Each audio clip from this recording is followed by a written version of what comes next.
The final verdict in the O.J. Simpson civil trial, the jury orders him to pay $25 million to the two families. NBC News in depth tonight, your nation's capital city breaking down. Soaring crime, dangerous schools, middle-class flight.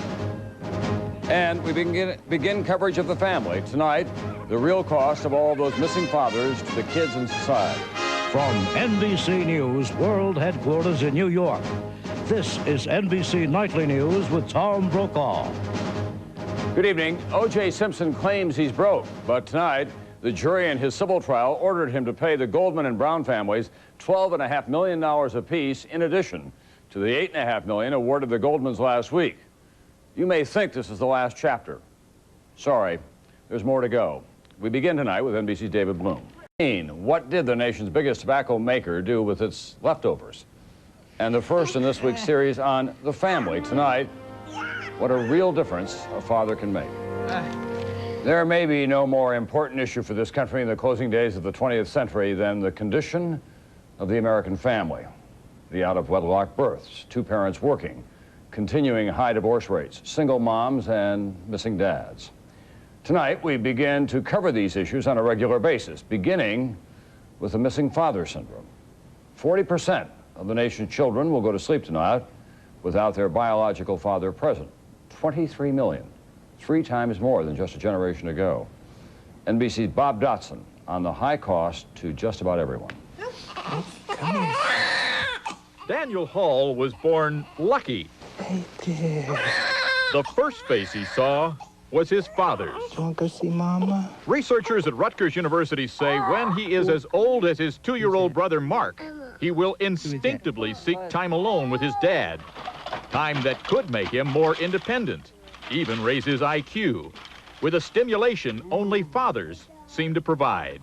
Father has a special type of play. In fact, it's a type of play that kids prefer often to mothers.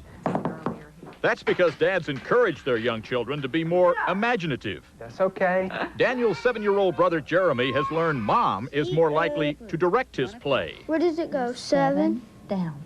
Yale University studies have found it is dad who first pushes children to overcome their fears. 3! When Richard Hall roughhouses with his boys, they learn to read his tone of voice and control their emotions. Wait a minute, Jay, not so hard.